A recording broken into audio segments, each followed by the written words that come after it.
go, guys! Tuesday.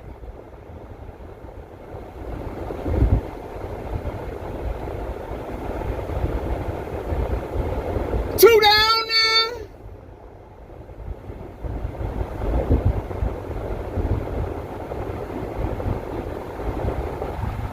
All right, guys. You know what? I've been doing some thinking. My 1980s always thinking. My wheels are always turning about football, about something. If it's not football, it's my family or work or whatever. Anything I can do to make my day go by smoother, better, my week go by smoother, better, my month, my couple of months, my year, whatever it takes to make things easier, I will think about or put into consideration of doing it. Like I'm about to get back around this slow-ass truck to make my route easier to go home because he's too damn slow. I got to go around him. So if I go around him, I'm going to go on with my life and leave him back there. Life is about making things easier. That's what you do. A lot of young people don't understand it. Young folk today, you know, the new millennials, the people, even the people that was born in the late 90s, you know, they don't know any better. They think they know everything. You can't tell them nothing. Everything that comes out of their mouth is, I know. They know everything. But they overweight, or they're unhealthy, or they don't have a job, or it's something. But anyway, and I don't give a damn if you don't like what I'm saying. I don't. You can turn me off right now. I'm not going to lose no damn sleep. What I'm going to talk about right now is Earl Thomas. The Dallas Cowboys, there have been different reports. Dallas Cowboys aren't interested. Dallas Cowboys are interested. Jerry Jones not closing the door. Should the Dallas Cowboys kick the tire? Michael Irvin talked about that this morning. Michael Irvin is a damn good talker. He's almost as good as 1980.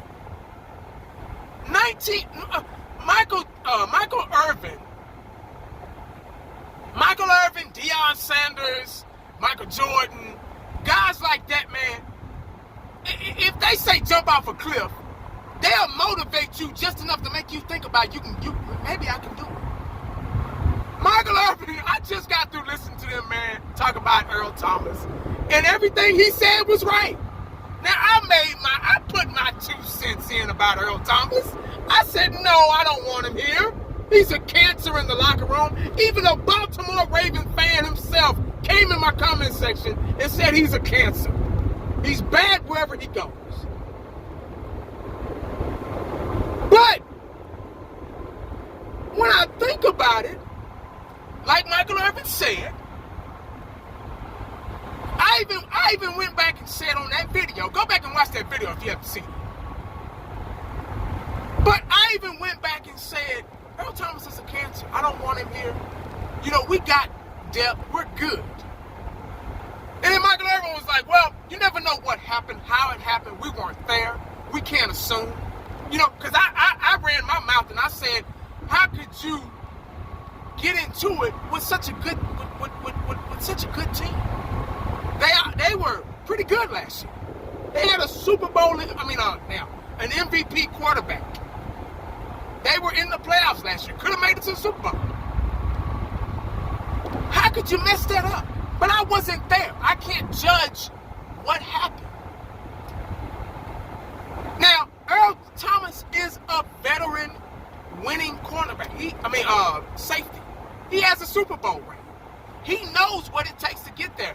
Maybe he was trying to coach these young guys that's on that team, and they wasn't listening, and he was like, all right, man, I'm telling you, do it like this, but you're not listening to me, dog. So what you gonna do?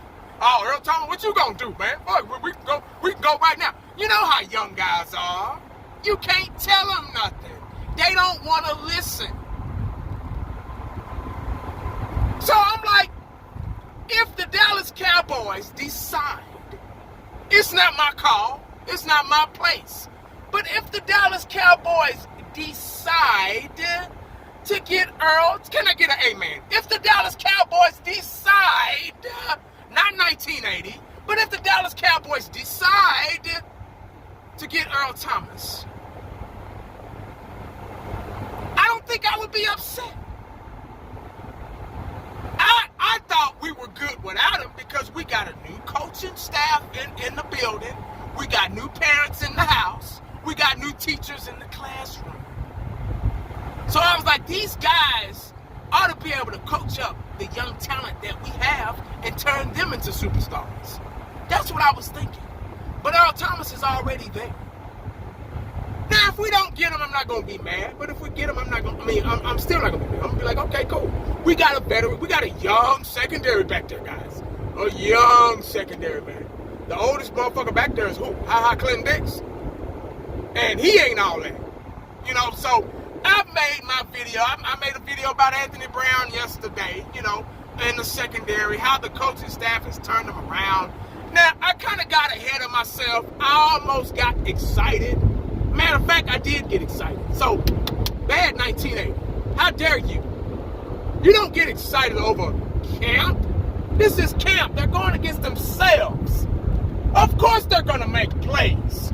Of course they're going to get interceptions. Of course. It's camp. They know each other like a book.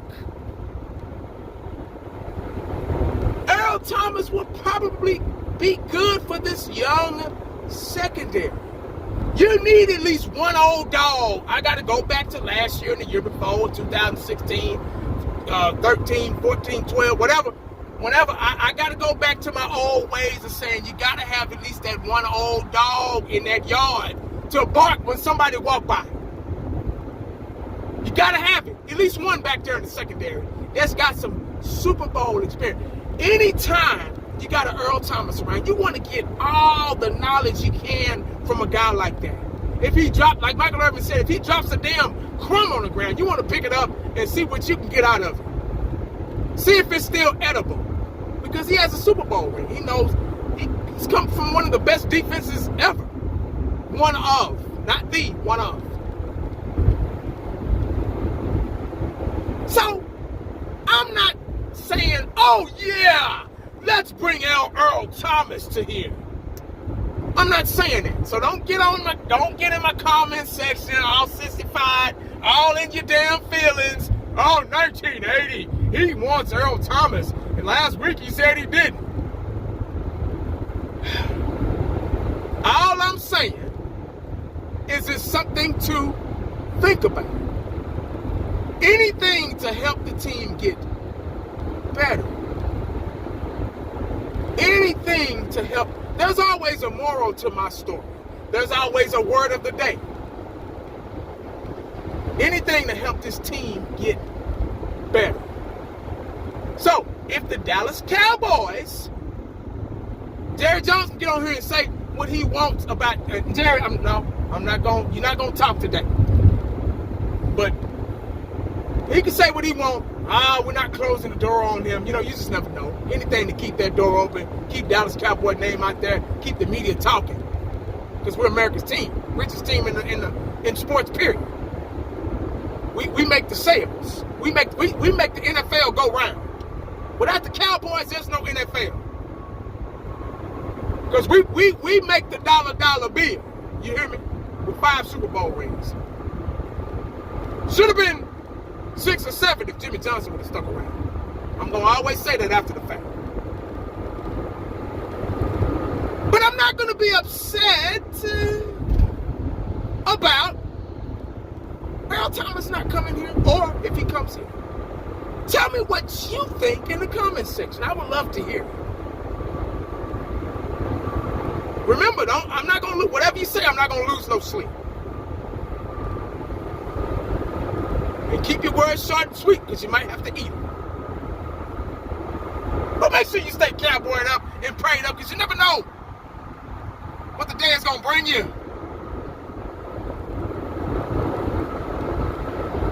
Holla back at your boy! Oh, burn it back! I told you!